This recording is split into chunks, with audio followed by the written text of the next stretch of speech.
या भगवती भिक्षाम देहि।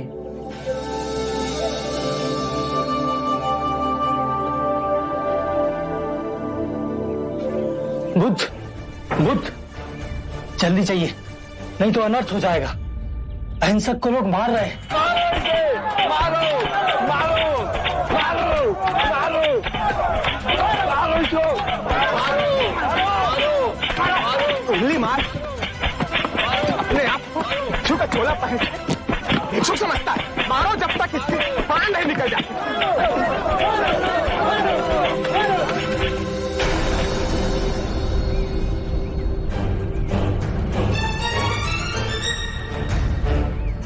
बुद्ध, क्यों इस हत्यारे अंगुलीमाल की रक्षा कर रहे हो? कितने लोगों की जाने ली है इसने? अब ये अंगुलीमाल नहीं, इसका नाम अहिंसक है। आप ही की तरह एक मानव। ऐसा आदमी कभी नहीं बदल सकता। सही बात। ये बदल चुका है, बस आप सब इसे अपनी पुरानी दृष्टि से देख रहे हैं। यदि ये अंगुलीमाल होता तो क्या आप में से किसी में भी इतना साहस या बल होता कि आप इसे एक उंगली भी लगा सकते? ये आपका वार खाता रहा, क्या इसने आप पर पलटकर वार किया? क्या ये परिवर्तन आपको नहीं दिखा? आज इसने अपना लहू बहा, अपने सारे बुरे कृत्यों को धो डाला, आपके प्रत्येक वार को प्रेम से स्वीकार किया, परंतु अपने मन में क्रोध और प्रतिशोध की भावना को नहीं जागने दिया। ये तो बदल गया। अब आप कब बदलोगे? ये परिवर्तन मैंने स्वयं देखा है बुद्ध। आप में से कौन ऐसा है जो दूसरों के दुख में दुखी हो, दूसरों की पीड़ा सहन ना हो तो उसे हर प्रकार की सहायता करे? ये इस भिक्षु ने किया है। पिछले सप्ताह एक व्यापारी अपनी पत्नी को लेकर जा रहा था। उसकी पत्नी प्रसव पीड़ा में व्याकुल थी। मैं भी दौड़ी दौड़ी गई थी। बस पुत्री, थोड़ी देर और, तुम साहस मत छोड़ना। बस थोड़ा सब्र कर।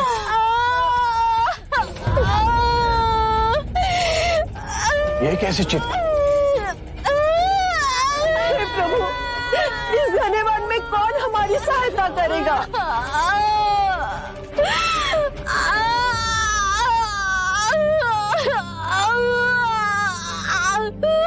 क्या हुआ बहन? इस स्त्री को प्रसव पीड़ा उठी है और इस घने वन में हम कुछ भी नहीं कर पा रहे। कब तक ये कष्ट भोगेगी? कहीं इसके और इसके बच्चे के प्राण न चले जाए। ऐसा नहीं होगा, मैं स्वयं अपने गुरु के पास जाऊंगा, तो अवश्य मार्ग बताएंगे। शीघ्र ही आइए। व्यथित हो अहिंसक मेरे समक्ष आए और मेरे पैरों में गिरकर रोने लगा।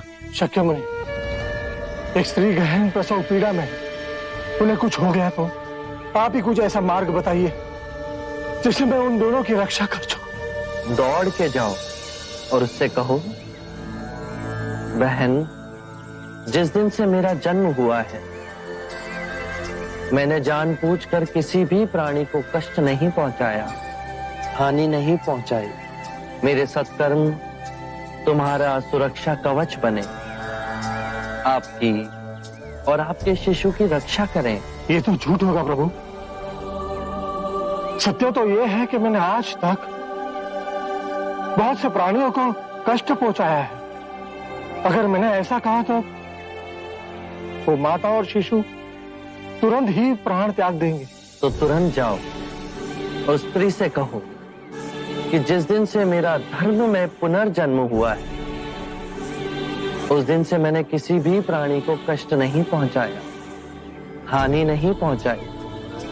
मेरे सत्कर्म आपका सुरक्षा कवच बने और आपकी और आपके शिशु की रक्षा करें। मेरे निम्न सत्कर्म उन्हें बचा लेंगे।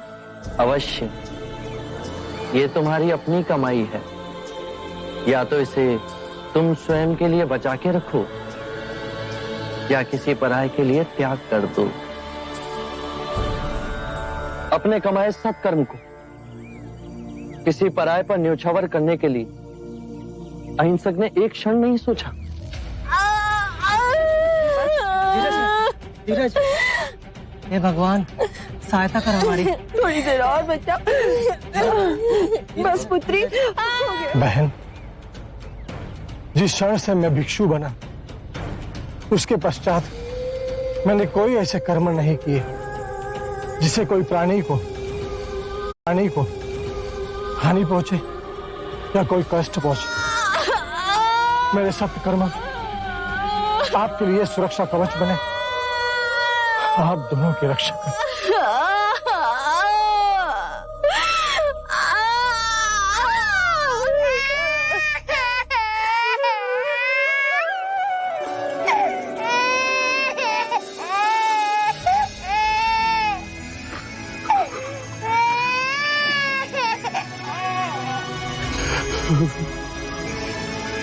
दूसरों के दुख से दुखी होने वाला किसी को क्या दुख दे सकता है? यदि ये मन का सच्चा न होता तो वो स्त्री कब के अपने प्राण त्याग चुकी होती। इन्हें मत रोकिए बुद्ध, मारने दीजिए। तब तक मारने दीजिए जब तक कि इनके मन का क्रोध शांत ना हो जाए। कर्म और गुणों के भंडार हो तुम। आज तुमने अपने नाम अहिंसक को पूर्ण रूप से जिया है। बुद्ध सत्य कह रहे हैं। अहिंसक बदल चुका है। हम सब गलत थे, हमें क्षमा कर दीजिए।